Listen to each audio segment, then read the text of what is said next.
Pit crew? Welcome back to another episode of the Tar Pit Scouting Report. I'm joined here with my guy Zak Wolf, senior staff writer with the Daily Orange, and also a senior at Syracuse. So you're hearing the publicist side of this thing with the Orangemen, but also a student side of it as well. I know there's a lot of passion going around the fan base right now. Certainly not the season that one would hope for. With this at this point in the season, you guys started off hot, man, but have kind of hit some bumps in the road here lately. But we're going to talk about it all. Zak, jump in here with us, man. I'm flying solo tonight, so you got to help me out. Yeah, no, I appreciate you having me. Obviously, very interesting game for Syracuse. They've kind of hit a rut since Steve Angeli, the starting quarterback, tore his Achilles when Syracuse had honestly one of the bigger wins in their program history, at least in recent memory, in Death Valley against Clemson. But 4 straight losses, and to be honest, they've all been ugly. They've all been very similar in the fact they've gotten behind in the first half of those games, specifically like the second quarter-ish. But yeah, I mean, Ricky Collins took over for Steve Angeli, and that's kind of the main theme I would say around this Syracuse team is that Ricky Collins hasn't been able to pick up where Steve Angeli left off, and especially Kyle McCord last year. Yeah. So should be an interesting one Friday, and it'll be fun in the Dome. Yeah, I was thinking about that earlier before. I was watching Fran Brown's press conference. I think it was Monday, and he was talking about Steve and what he was doing. You guys looked like you had it going on through the first 4 weeks of the season, man. Steve was rolling, had the offense rolling. This is a high powered offense, and thinking back at what Kyle was able to do last season for you guys. I mean, I think he led the nation in passing yards. I believe was it last year he did that. Yeah. I'm pretty sure it was passing yards. I mean, set every Syracuse record you could think Yeah. of. Pretty sure he set the ACC passing record. I think he beat Deshaun Watson when he was at Clemson. I want to say it was 4,700 yards, Yeah. off the top of my head. So again, It was a lot. he's kind of like whenever they play like a video during Syracuse home games of like players there in the NFL. Yeah. And he always gets like by far the loudest cheer. Like the crowd goes nuts when they show him. And I'm sure whenever he'll come back to Syracuse for games, I mean, they'll treat him like a sort of god. I mean, again, he kind of sort of helped change the trajectory of this program, especially with Fran Brown. Yeah, absolutely, man. I've went on tap, even live, on record, saying that Fran Brown is arguably one of my, if not my favorite, head coach in the ACC. Man, a guy that comes into Syracuse and immediately hits it off with the program, with the community. I think you guys got a good one with Fran Brown, and Fran Brown talked about it a little bit in his press conference on Monday about finishing the year off strong, sending your seniors out right. He sat down with the freshmen, the younger guys in the group on the team, and really kind of got a mindset check from them and kind of where the pulse was, and making sure everybody was on the same page to send this senior class off right for you guys and finish the year off strong. And he put a big emphasis on it starting Friday night against Carolina. So 7:30 kickoff, JMA Wireless Dome. I've always been used to it being called the Carrier Dome, so that kind of took me a little bit getting used to. But Friday night, Halloween Heels and the Syracuse Orangemen. Carolina sitting at 2-5, 0-3 in the ACC. Syracuse at 3-5 and 1-4. So both teams scratching and clawing for a win, and we're going to get into the nuts and bolts of it here in just a second. But Zak, man, tell us a little bit about your role at the Daily Orange, man, and how life's been treating you up in Syracuse. Syracuse is a program that I found myself like secretly cheering for a little bit. Like I will say one of the memories that I had of Syracuse growing up was watching Wesley Johnson absolutely light it up against us in the Carrier Dome. He had like 30 points, which couldn't miss. So I had a little bit of disdain for Syracuse for a little bit because of that game. I held a grudge against you guys for a long time, but watching your basketball team transition to the ACC, obviously they're an ACC opponent now, so I focused a lot more on them. And Syracuse is a team that I find myself like not mad that when they're doing good. You know what I mean? Unless they're playing against Carolina. There was a time you guys came to Chapel Hill 2 seasons ago, and you guys were on a roll, and so were we. Drake was our quarterback then, and that was when Kobe Payton had that tip pass for a touchdown. And talk to us a little bit about, your role at the Daily Orange, how life's been for you up at Syracuse. It's your senior year. It's a big year for you. And just introduce yourself to our listeners. I want to say thank you to everybody that's watching, whether you're on Twitter, YouTube, wherever you're catching us at. We appreciate you tuning in. If you could, give us a like, give us a share, and a subscribe, a follow, however you can keep up with us. We really appreciate you supporting our content. And if you have any questions for my man, Zach, we scouted him out. He's knowledgeable about all things Syracuse. So if you have any questions for him about Syracuse specific, be sure to drop it in the chat, and we'll get you up here and get your question answered. But Zach, I'm going to let you have the floor, boss man.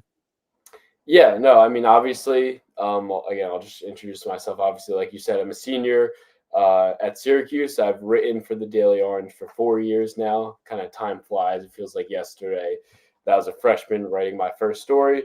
But yeah, coming to Syracuse, obviously it's known for a lot of broadcast guys, whether it be play-by-play guys, TV guys, but also a lot of writers. If you look anywhere, whether it be like a publication like The Athletic, especially baseball, you'll see a lot of former DO guys at The Athletic or at a major publication.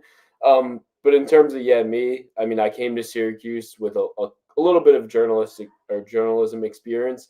I'm from outside Philly originally, so I covered like local high school sports like football, basketball.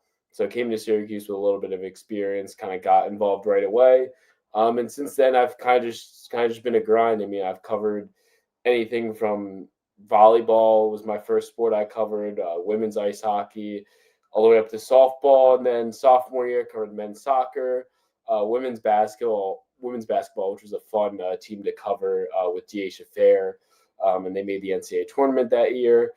Covered men's lacrosse my sophomore year. Last year, I covered men's soccer, men's basketball, men's lacrosse again, and now I'm on football. I bet men's lacrosse is pretty fun.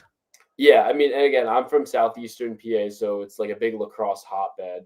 So I played like a little bit growing up, not too much. You look like a lax, bro.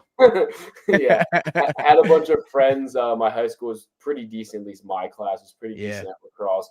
So I had a bunch of friends that played. So it's a fun sport to cover, but obviously senior year, very exciting to cover the football team. Yeah. And yeah, it's just been fun. I mean, at the DO, we get a lot of cool opportunities.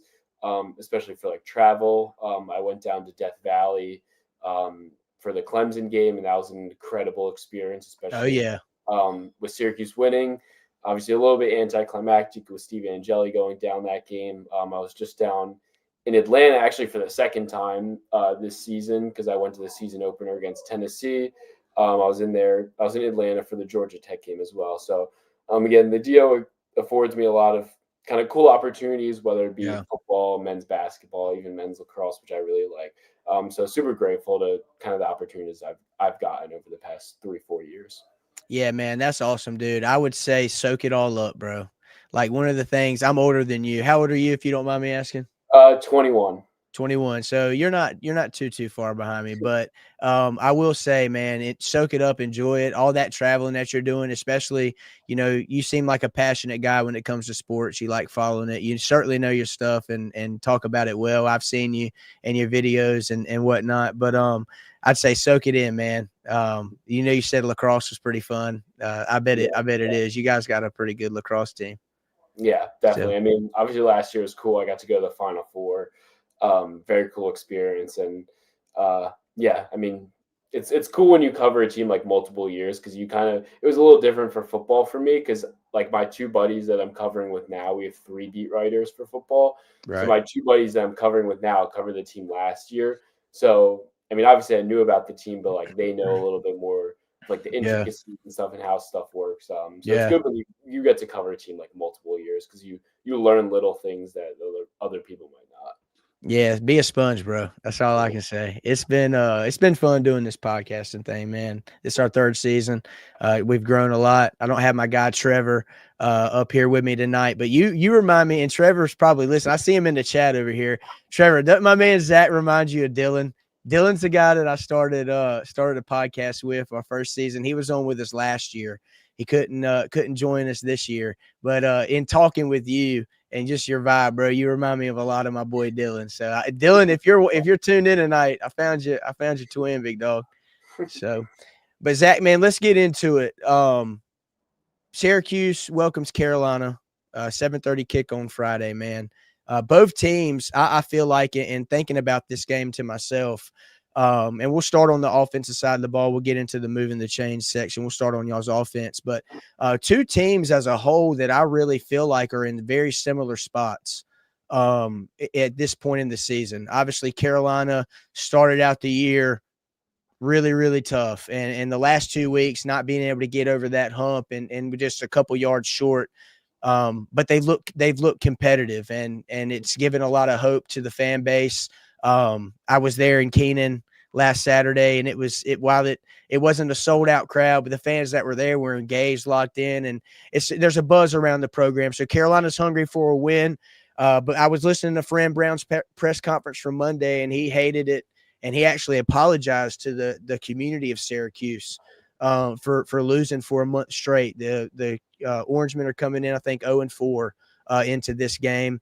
But two teams that I really feel like are at the same spots at this point in the season. You're both trying to find some groove on offense. Your defense is doing okay. Our defense is certainly getting a lot better over the last 2 weeks. But I kind of want to get a pulse check from you, man. How has it been, during this stretch of losing? And Carolina fans are familiar with it.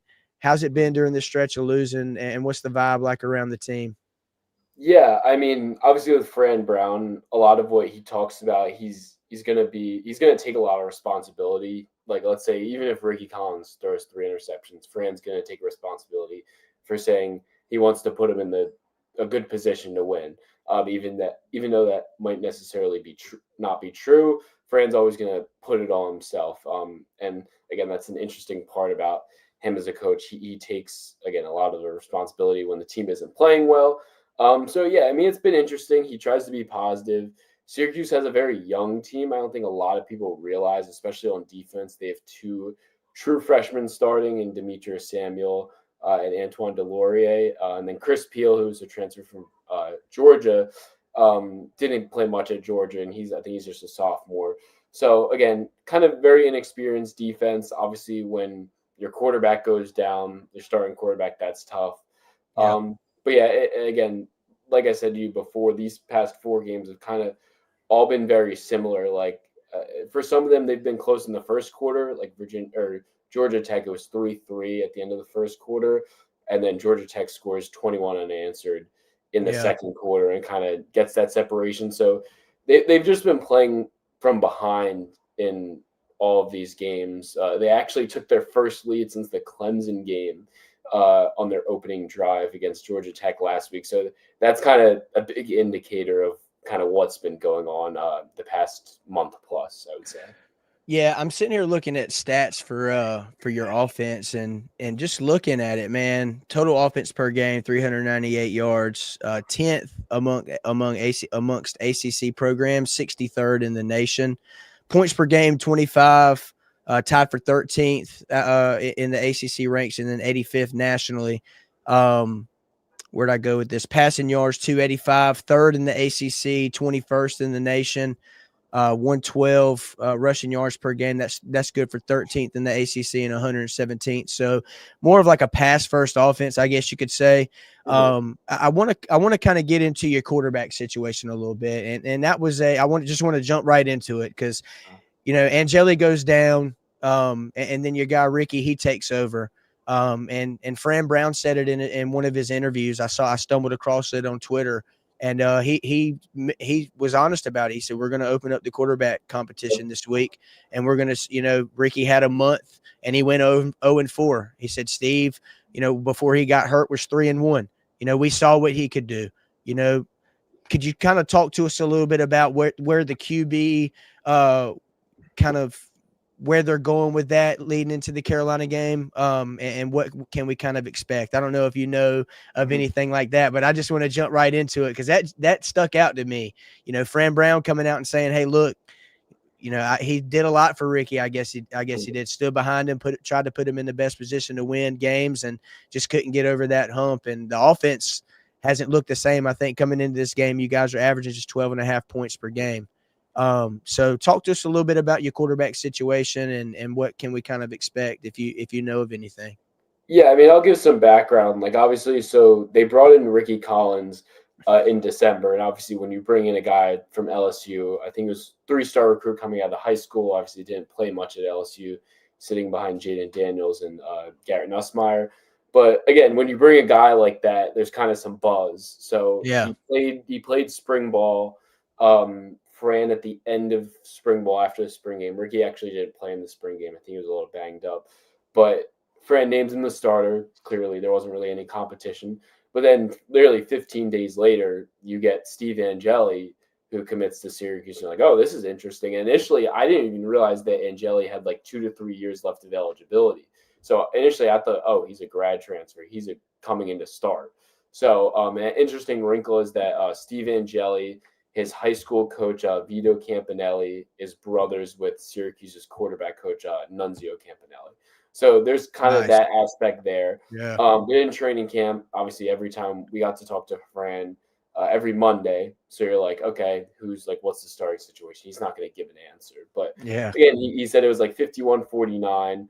And then kind of the week before the Tennessee game, obviously, Angeli's named the starter. In my mind, I thought it could be Ricky. We really didn't know. We didn't get a lot of information about that, and neither were we expecting to. But again, Angeli, if you just look at the stats, he kind of lit it up the Yeah. first 4 weeks. Fit very well into Jeff Nixon's offense. But then when Ricky comes in, you didn't know what to expect, but you expected you definitely expected a sort of drop off, but you didn't expect as big of a drop off as you kind of Yeah. have seen now. And he struggled with, I think the biggest thing with Ricky is he sort of locks onto his first read. He doesn't see the field maybe like as obviously as well as Steve. And yeah, it's just been tough going. I mean, again, look at the stat sheet. He has more interceptions than touchdowns. Even last week, he only had about 33 passing yards in the first half. And you see the Darrell Gill touchdown now. That was like the second play of the second half. So, I mean, Syracuse was down 2 possessions, and he was kind of, I guess, boosting his stats when they were playing Yeah. off against Georgia Tech. Like you look down at the stat sheet, you're like, oh, 220, I think, yards it was, or 250, something like that, and no interceptions, which was the first time he did that as a starter. But then you kind of actually watch the game, and you're like, yeah, this guy's kind of struggling. So I mean, it was very interesting that Fran Brown talked about, like you said, that he's sort of opening up the quarterback competition. I don't know who's going to start on Friday. Like it could be freshman Luke Carney, who actually got some Yeah. run against Pitt. Ricky was struggling in the first half against Pitt. Fran puts in Luke Carney, who's a freshman guy, can kind of use his legs for 3 drives against Pitt, but doesn't really go anywhere. I think they picked up like 1 first down. Behind him, you really don't know. They have Rich Beelan, who's a true freshman. He's from New York City kid who could be interesting. Fran seems to really like him. He's talked a little bit about him. He sort of hinted at the fact he's been doing well in practice. And then you have Jakari Williams, who's a redshirt freshman, who was the 3rd string guy last year. So, I mean, if I had to place a bet on who would start Friday, I would say it's Ricky. But if you Yeah. told me that they played 2-3 quarterbacks, I might not be surprised. I mean, Yeah. everything's on the table here because considering Syracuse's schedule, I still have to go to Miami, to Notre Dame. A bowl game is very unlikely. So I think kind of everything's on the table these last 4 games, and we'll just have to see what happens. Yeah, and Fran Brown didn't, just say, "Hey, we're opening up the quarterback, competition this week," and with the, I guess, alluding to Ricky not being the starter. He said it was really dependent on how he practiced this week. So I would think, anytime a player, I've been in those positions where you're battling for your spot, and you got to buckle down. You got to have a good week of practice. You got, it's a quick turnaround being a Friday game. But underneath the lights, it should be a good atmosphere up in Syracuse this week. But nonetheless, man, whoever they have at quarterback is going to have some guys around him that can really move the football. and make some good plays. I kind of want to start in your running back room. Willis, 101 carries, 429 yards, averaging 4.2 yards per carry. That's pretty solid. Talk to us a little bit about your offensive approach. You know, I just rattled off some stats about passing yards per game, rushing yards per game. It seems to be stat-wise more of a pass-first offense. Talk to us a little bit about the guys that are surrounding whoever's going to be playing at quarterback. I know Fran Brown talked about Jonte Cook a lot. Is he a younger guy? I want to say he's a redshirt junior or Yeah, sophomore. He was actually yeah, at Texas, transferred to Washington, but never actually played for Washington. Had yeah, some off the field stuff he ran into, but I mean, he's been very good for Syracuse. But in terms of Yasin Willis, I mean, Fran Brown has said multiple times that they have to get him the ball more. He said after the Tennessee game that he's their best offensive player, where he had 20 carries and 3 touchdowns. Obviously, he was behind LaQuint Allen Jr. Last season, but again, he's like a big bruising back. And again, in my opinion, I think they should be trying to get him the ball more. The tough part about the offense is that the offensive line isn't the greatest, so they've had trouble establishing the run game. And the yeah, best way to help a struggling quarterback is establishing the run game. But they haven't been able to do that, which hasn't really helped Ricky a lot. And then when Ricky's struggling, if they turn to the run game, they haven't been able to be consistent in yeah, that aspect. They've actually struggled in short yardage situations this year. You saw against Georgia Tech, they get a turnover on the first drive. Yasin runs down to the 1. They get a false start penalty. I'm not sure if it was they were rushing or it was just kind of someone messed up. I know it was on Dan Valari. And then they get a field goal out of that drive. Against SMU a couple weeks ago, they had on their first drive, they kind of ran the ball down their throats and they get to the goal line. I think it was 3rd and goal from the 1. Yasin gets stuffed and then Ricky can't get in on a QB sneak. So previous week against Duke, similar situation. They kind of stall in the red zone after establishing the run. So again, kind of inconsistent, and they had chances to get out to good starts and they just didn't. I'm not saying that would change the result of some of these games, but it would definitely look a little different. But yeah, the run game, I know North Carolina has a pretty decent run defense. yeah, So it should be an interesting aspect, especially if Luke Carney's in the fold. I know he's a dual threat guy. Ricky does have the ability to run. They haven't necessarily showed it off on designed quarterback runs. He had like 14 rushes last week, but he was just kind of under duress a lot of the time. So a lot of those were scrambles. So, but yeah, like I always say, like, with a struggling quarterback, especially Ricky, they need to establish the run. I think I've said that yeah. a million times in my writing, and they just haven't really been able to do that this year. It's hurt them. Yeah, I think you're certainly right. Having a consistent run game certainly helps out a struggling quarterback. I felt like Carolina, I told you I felt like these two programs at this point in time of the season, not just record wise, but really kind of, how am I trying to put it? Roster wise, I guess you could say, and scheme wise, especially on the offensive side of the football, you're really kind of having to put some pieces together. Carolina struggled, with not, I wouldn't necessarily say struggled, but they kind of got away from having a more consistent run game on offense. They've leaned on that here the last 2 weeks, and you've also.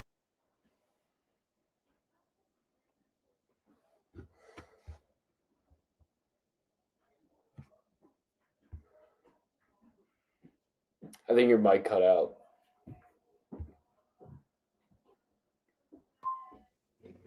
Mm, Still can't Can hear you hear me? Yeah, there you go. There you go. There you go. Yeah. Have I been on mute this whole time? No. Okay. Give me one second. I hit my mic. Can you hear me now? Yeah. It's better. A lot better. I hit my boom arm right here earlier. I don't know if y'all caught it on camera or not, but look at the devil trying to get at me, bro. Trying to mess me up. What I was trying to say is Carolina getting a more consistent offense, getting a more consistent run game certainly helps out the more of your offense. And Syracuse, certainly and I think one thing that I'm looking for is Carolina coming into this game. You said it best, man.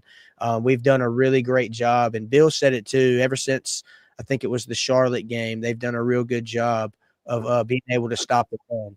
And I felt like the last 2 weeks, our defensive line, and really not just the last 2 weeks, but going, progressively throughout the season, our defensive line, it was a unit that came into this year, had a lot of question marks. It was a group that was all new faces throughout the transfer portal. And that's been a group that's really stepped up here the last couple weeks, and has been a big anchor on our defense, especially the way we've played since Cal. So I'm anxious to see how they do in stopping the run. They've showed that they can do it. Now, can they consistently do it? I was telling my guy Trevor, he's not with us tonight, but what I'm looking to see from this Carolina defense going into this Syracuse matchup is, okay, you have an offense that has been struggling. Can you put your offense in better situations? And we'll talk about our offense here in the next segment, but our offense has struggled. It's been a weak link to us all season leading up to this point, and they're starting to find a little bit of a groove. But what I'm kind of looking for is, can the defense consistently do what they've done the last 2 weeks against a team that has playmakers in the passing game too? And we'll talk about them here in just a second a little bit more. But can you consistently do what you've done the last 2 weeks and put your offense in position to score points? And then can the offense on the flip side turn those turnovers into points? So just playing better complementary football all around. I think both teams at this point in the year, at this point in the season, with how our offense has looked, can use some of that. So talk to me a little bit about some of the guys. We talk about Jonte Cook. He leads your team in receptions, 39 catches for 500 yards and 2 touchdowns. But then Gill Jr., 26 catches, leads or is tied with Ross Simmons for the most touchdowns on the team.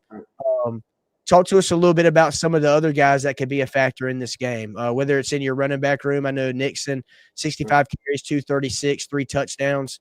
You guys kind of have some other weapons that Carolina fans need to know about, man. I want to get some more of your, I guess, go down the depth chart a little bit and let us know who are some names to watch out for. Yeah, I mean, obviously at the top, like you mentioned, Jonte Cook. The Syracuse receivers complement themselves pretty well. You have Jonte in the slot, but he can also beat you down the field. He's got elite speed. Justice Ross Simmons should be. I don't know how healthy he'll be. He only played 2 snaps against Pitt. I'm not sure how many snaps he played against Georgia Tech. He's coming off a little bit of an ankle injury that he suffered. Yeah, I mean, and then you have Darryl Gill, who's another deep threat who can beat you down the field. This guy, elite speed, very good 50-50 ball guy, along with Justice Ross Simmons. Someone you didn't mention is Dan Villari, who's the starting tight end. Yeah, he'll operate like usually tight ends do, kind of in the middle of the field, sort of a security blanket for Ricky to go to. But yeah, he also has good ability, not going to do much like after the catch, but he kind of can get those underneath balls. In terms of like backup guys, Emmanuel Ross is one of the younger receivers for Syracuse. Again, another big physical guy, more similar to Justice Ross Simmons. Same thing with Jalen Hornsby. Again, not sure how much run these guys will get, but Fran has talked about the fact he wants to get a lot of these younger guys involved, especially towards the back end of the season to sort of prepare them for their sophomore, junior seasons. So like I said, Jalen Hornsby is a backup guy, Emmanuel Ross, another one. I will say Boobie Johnson is a guy who came back from injury. He's sort of another slot guy. He was injured, I want to say like first 5-6 weeks of the season, but he looked really good in the spring game. I know there's people that are very excited about him and sort of what he can offer going forward. So I would say those are the guys, again, like I said, before you sends a weapon in the backfield. They'll sprinkle in Will Nixon, whether it be in the passing game or maybe on third down. And yeah, that's kind of the Syracuse weapons for you. They have the weapons to be successful. I mean, you saw it with Angeli. It's kind of just about getting them the ball. Yeah, I think Carolina's the same way, man, on offense. Like, you have the weapons around you, I think, and a lot of it we're seeing on our offense is – those weapons kind of getting on the same page with the guy that's under center and Gio Lopez, and they're working through it, man. It's been a work in progress. I would have never thought with what we've seen leading up to the Virginia game that Carolina would have 300 and some yards of total offense. after the Virginia game. But I want to hit the chat, man. Carolina fan page. I'm gonna throw this up there. Wants to get a little personal with you. What would Zach prefer they do at the QB position going forward? That's a tough question. Yeah, a little tough question to ask you, but It's a tough question because it's tough because when you look at Ricky, he struggled. But then my friends asked me this, like like sports media people. They're like, why don't they just put in the freshman? And you could put in the freshman, which they did against Pitt. But even Fran admitted that the offense is pretty limited with him. Like Luke Carney doesn't know the full playbook, according to Fran. And maybe that quote is taken out of context, but I mean that's right from his mouth. And then behind him you have Rich Beelan, who's another true freshman, and then you have Jakari Williams, who again redshirt freshman who doesn't have really any experience.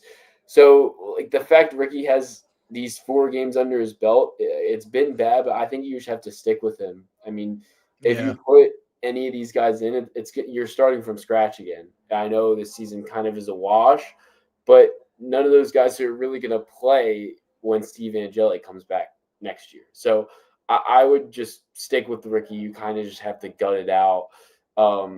Physically, he's the most prepared quarterback. Like a lot of these other guys are, like Luke Carney's pretty small. I'd be surprised if he really can look over his offensive lineman. Rich Beelan doesn't have the best size either. Jakari Williams is more like a body type like Ricky, but I would say just stay with Ricky, and you got to gut these last 4 games out, which they might not, though, based on what France said this week. Yeah, I want to bring our guy Trevor up in here too. He's our one of our co-hosts here. He couldn't make it tonight. He wants to get a Zach Rice update from you. Obviously, Zach Rice is an offensive lineman that committed to Carolina in a highly touted recruiting class, and hit the portal this season. Ended up at Syracuse, and just want to kind of get your thoughts on what Zach's been up to. His mom is a friend of the pod with Trevor. So Miss Mary, she's a sweet lady. Yeah, I actually got asked this question yesterday, and in terms of the offensive linemen, sometimes it's hard to gauge who's playing because Syracuse tries to rotate. But what I've seen, he hasn't. I'd have to check Pro Football Focus. I have to bring that up, but I don't think he's played a ton. And I said this before that Syracuse this offseason, it was clear kind of their intentions in the portal in terms of the offensive line. They wanted to get power 4 guys with pedigree, guys that might not necessarily have like panned out at their previous programs, but that were sort of high pedigree recruits. With Zach Rice, he hasn't necessarily kind of, I guess, made an impact Syracuse might have wanted him to, but the offensive line as a whole hasn't been necessarily like very consistent. So it's not like a Zach Rice problem, but again, not a ton to say about him, not a ton of storylines with him. But obviously, I mean, I saw that, and I saw his recruiting pedigree, and I thought he had a chance to start, but has had maybe a tough time just integrating himself within Syracuse. So I want to talk to you a little bit more about your offense before we do a quick transition into your defense. Turnover ratio is -7. Not that great, man. Is that something we should be worried of, or that we should look for going into this game against Carolina? You know, our defense, man, coming into this game has done a pretty good job at being able to force turnovers and get to the quarterback in the backfield as well. With Tyler Thompson, you know, coming off the edge, and then Melcart. Those 2 guys have really stepped up for us. Turnover and penalties. Is that something you guys are trying to clean up a little bit, or can you talk a little bit about that for us? Yeah, I would definitely say the turnovers have been a major problem for Ricky Collins. Like I said before, he sort of has a tough time. He sort of locks on to his first read. A big thing, he talked to us at like a Tuesday media session about like having soft eyes. I think it was about after his first or second start, like making sure he's not staring guys down, reading the field better. But again, he hasn't done a great job of doing that. He didn't throw an interception against Georgia Tech. He did have a fumble, though, in the second half. But yeah, the turnover battle is going to be big. Like I said, if Ricky starts and he holds on to the ball, that'll be interesting and doesn't put it in harm's way. But a lot of the times, even passes that aren't getting intercepted, he's throwing the ball up for grabs. They're turnover-worthy plays. They might not necessarily always end up as turnovers. So, yeah, I think that's a big thing in terms of Ricky passing the ball. I would definitely say that. Yeah, I'm looking to see just what Carolina's secondary is able to do. I know Ricky, I don't mean to crack on your guy, but he's thrown 8 picks in 4 games, I think it is. So he's definitely been a little turnover prone. I mentioned names like Melcart, Abujide, Tyler Thompson, CJ Mims has gotten into the backfield pretty consistently. Leroy Jackson, Isaiah Johnson, just a few guys on our defensive front that have really kind of stepped up, and especially Melcart and Tyler, man. Those 2 guys, I think Melcart had 3 sacks last game. I mean, it was something crazy. He went off. How's your offensive line going into Friday night? Obviously, with our pass rush and our ability to stop the run, and that being kind of the highlight of our defense, how's your offensive line going into Friday? Going up against our defense that's getting better and better as the season goes on, it seems like. Yeah, I think that's one of the keys if Syracuse can protect Ricky. He was under a lot of pressure against Georgia Tech. Austin Collins, who's Syracuse's starting center, we'll see if he's back. He missed the Georgia Tech game. Josh Miller was in for him. Again, like I said, the offensive line's kind of been pretty inconsistent. There are some pieces. I'm not sure if you know about Byron Washington, but he's like massive, like 6'8", I think like 375, 350-pound guy. Was a pretty good recruit. And he's been playing a little bit at right guard. So he's been pretty decent. But again, in terms of offensive line, that's going to be one of the keys for the game. Because Syracuse, I know against Tennessee, I mean, week 1, the offensive line got manhandled. I think Angeli was sacked like 5 times. Yeah. Ricky has a little bit more mobility than Steve did. But again, the offensive line hasn't been necessarily great. It wasn't really great last year, but Kyle McCord would get rid of the ball so fast that he was wicked, dude. It wasn't a problem. But there was, I remember a game against Boston College, they really struggled. But other than that, like McCord got the ball out very quick. And with a younger quarterback, it's been a little tough. Like, again, he hasn't gotten the ball out as quick, hasn't read the defense as well. So again, we'll see how they kind of hold up. I know North Carolina has been improving along the defensive line recent weeks. Yeah, Carolina at this point, like Syracuse, man, it's their quarterback position has certainly been something that you've had some growing pains. And you talk about Kyle McCord and what his ability, certainly one of the better throwing arms in college football last season. Carolina fans the same way, man. Syracuse and Carolina fans have been spoiled by great QB play here recently, and you guys started the season out with a QB that looked to be one of the best in the ACC. Before he got hit with an injury. But with Drake May at Carolina, and you see what he's doing with in New England now, man, just lighting it up. I've said it before, and I'll continuously say it.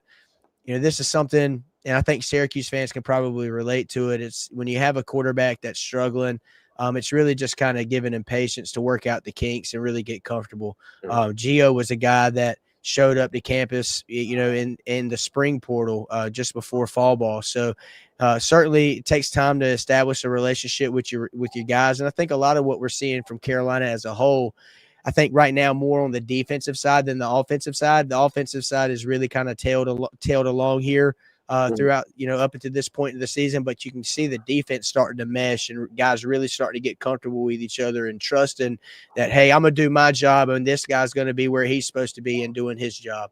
You're seeing that more from us right now on the defensive side of the ball than you are seeing it on the offense. But I will say, I think if the offense can ever get a true identity, if they can get a true identity and get comfortable in that identity, I know, we're towards the back end of the season right now. So it's really just about finishing the year off strong.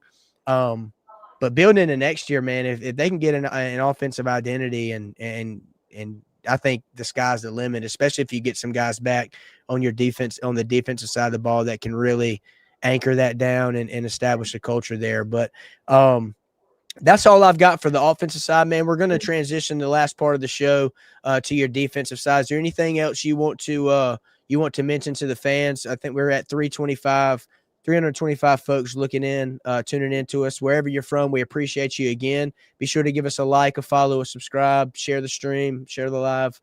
We really, really appreciate the support. Anything else you want to mention about your offense going into Friday night's matchup against Carolina? Yeah, I would just say in terms of Ricky, I didn't really mention this, that like he's best when he's kind of the vertical passing game. Like there'll be a couple passes per game, like whether it be a seam route or down the sideline where he makes an impressive throw. And you think like the arm talent is there, it's just the consistency. So I would say that's the biggest thing to look out for in terms of kind of the vertical passing game for Syracuse. Yeah, if I could if all right, well, let me ask you this before we transition to defense, and I'll kind of piggyback off of you. What are you looking for from Syracuse's offense Friday night against Carolina?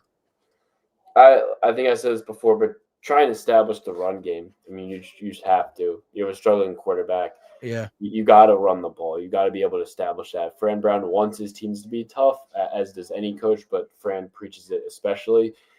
And they just haven't been able to do that. So I would say that's the number one thing, kind of trying to establish the run game. Yeah, I'm looking for Carolina's defense to like you said, you mentioned it earlier. Me too. I'm looking for Carolina's defense to build off of what you've done the last 2 weeks.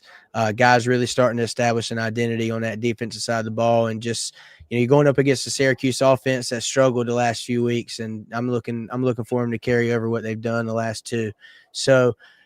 Jumping into your defense, man, this is a side of the football that's, if I'm not mistaken, man, has struggled quite a bit this season.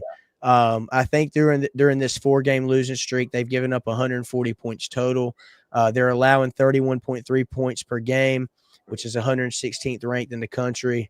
Giving up 273 passing, 162 rushing, and a total of 436. So definitely a defense, man, that, when you have a struggling offense and your defense is struggling at the same time, it's a recipe for disaster when it comes to trying to find wins this late in the season. Elijah Robinson, defensive coordinator, former defensive line coach at Texas A&M. It's his first year at Syracuse, if I'm not mistaken. Second year. Second year? Okay, gotcha. Appreciate that, man. Talk to us a little bit about some names that we need to watch out for. I guess if you want to start, let's talk about your defensive front, your defensive line, kind of your linebackers. We'll kind of go position by position, I guess you could say.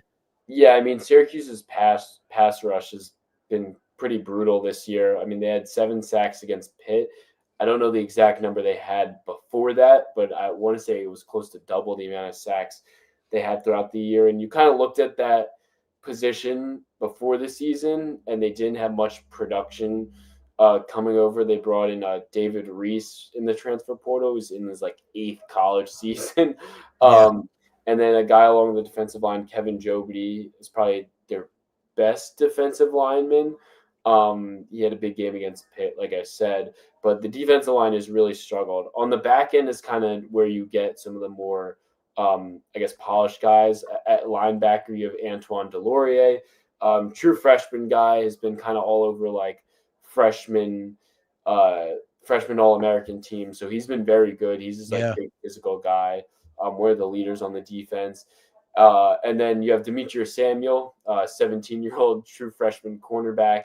Should be a senior in high school right now, if I'm not mistaken. Yeah, and Fran talked about this Monday. Yeah. He has the ability to go 2 ways, but he's a guy that really wanted to establish himself at the cornerback position first.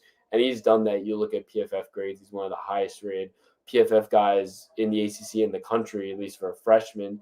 On the opposite side, you have Chris Peel, very good cornerback. I would say just the big thing is going back to the pass rush is the corners have been good, but then they haven't been able to get to the passer and bring him down. So it's been tough for the corners to cover for that long. So I think that's kind of the main root cause of the defense struggling. And also the fact the offense hasn't been able to have long drives, and the defense has been on the field a ton. So I would say those are the factors that's kind of led the defense to struggle. It's not that to excuse what the defense has done in the past 4 games and kind of the entire season, but there are underlying factors that's kind of led to the struggles. Yeah, man, it's Carolina's in the same position, man. Early on in the season, our defense has been an anchor the last 2 weeks. But when you have a offense, you know, and you guys the first 4 weeks of the season had an offense that, man, looked to be one of the best ones, not only in the ACC but in the country. And you've hit some stone walls there. But when you have an offense like you guys had the first 4 games, you know, and Carolina fans have seen it and saw it under Mac Brown. We were, you know, averaging 35 to 40 points a game, and our defense was giving up, you know, 28 to 35. And, you know, you just never really could, you know, get a break there. And I think that's a lot what Carolina this season had at the beginning of the year. A bad defense and a bad offense equals bad football. And I think, you know, if Syracuse can get, you know, and Fran Brown talked about it, guys buying in and doing their job and sticking to their assignment and doing whatever they can do to make the football team better. I think he mentioned one of your corners, a younger guy that was in practice. You know, he relying a lot more on that youth with your football team and how they respond in practice and that, you know, equaling the playing time. And, you know, I do think with this, as it pertains to our offense and y'all's defense, I'm looking for Carolina to really establish more of an identity. That's where I've been with this offense pretty much all season since they took the field against TCU and got waxed, put up 14 points. And I kind of felt that way a little bit from the whole team. And you're starting to see defense, you know, week by week, you know, we start to see different groups get better at what they're doing. And Belichick said it, you know, a rising tide lifts all ships. I love that quote, man. I've said it like 5 times on this, on our show since he said it. But one thing, man, I'll be looking for Carolina's offense is really just kind of like you establishing more of a run game with our offense. And if the big plays are there, you know, take them. Us as Carolina fans have been very frustrated with Gio and the quarterback play. I think he's getting a lot more comfortable with the offense. There's been rumors that he was, you know, battling some health issues and whatnot. So I think he could be, you know, coming into, you know, full health is what they're saying here recently. But yeah, I'm looking to see what we do against y'all's defense, man. A unit that struggled. Can Syracuse's defense? I guess it's a question for you. Do you think Syracuse's defense can do enough against a Carolina offense that's been struggling much of the season? You think your defense can do enough to put your offense in good positions to come out with a win on Friday? I think it's, like I said before, it's contingent on what the offense is able to do and how much they're on the field. Like we saw at points in the Pitt game that the defense wasn't really as bad as the numbers might tell you. But again, it's all contingent on playing complementary football. We'll see. I mean, it's hard to tell. It's sort of, again, a game by game, drive by drive basis. There's talent on the defensive end, especially in the back end, like I said, at linebacker and at cornerback.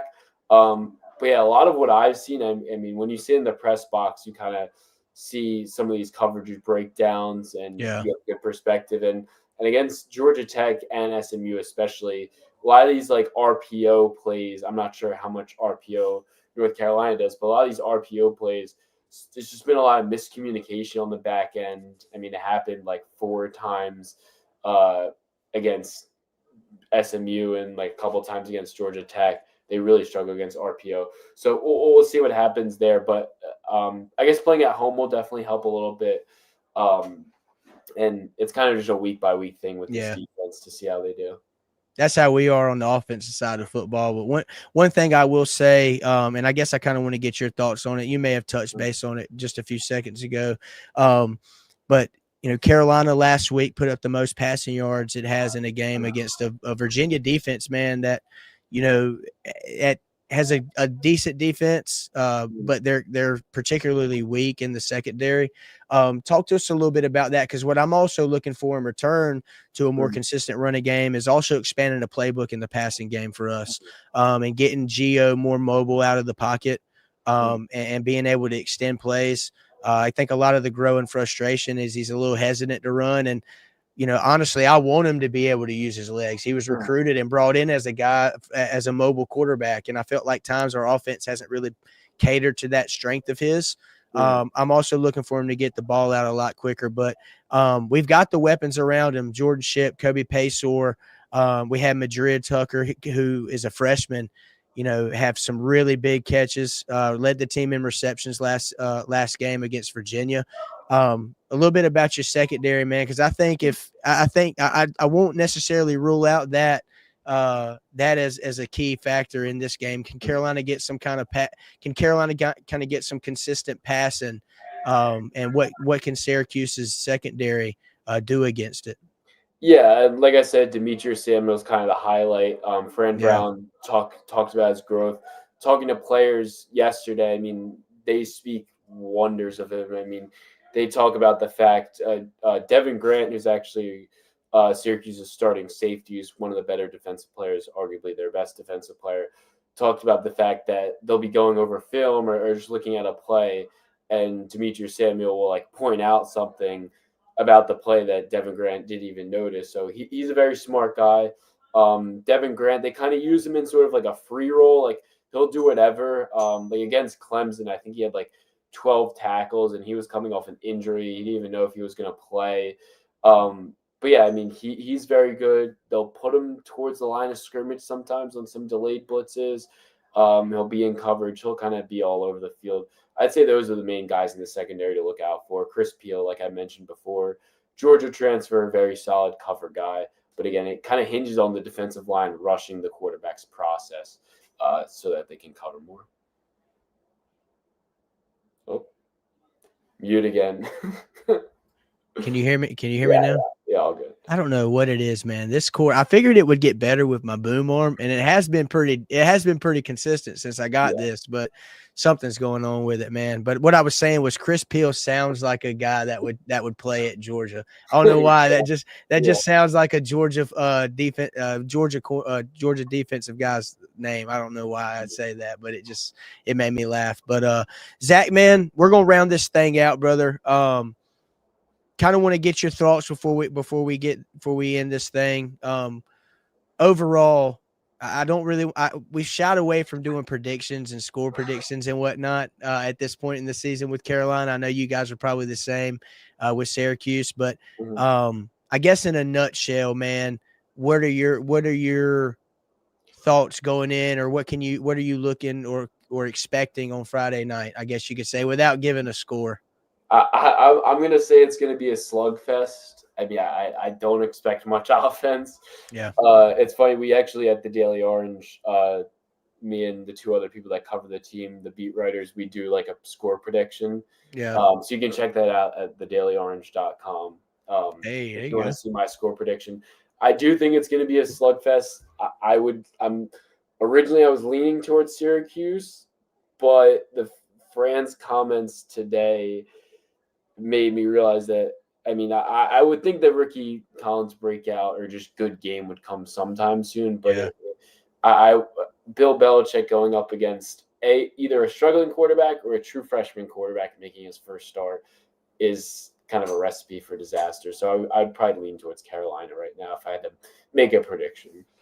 Man, I'm with you. I think it's going to be one of those games that you're going to be glued to your seat for. I mean, we watch every game in its entirety, so we're going to be watching till the clocks hit zero regardless. But I'm thinking it'll be a fun game on Halloween night up north in New York, man. But Zach, we appreciate you taking your time, man, to jump on the Tar Pit podcast with us for our scouting report. Guys, we appreciate you tuning in.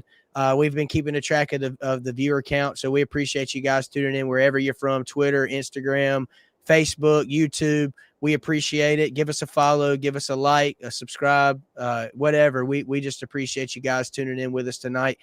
Don't forget, guys, we have partnered with Shrunken Head over on Franklin Street.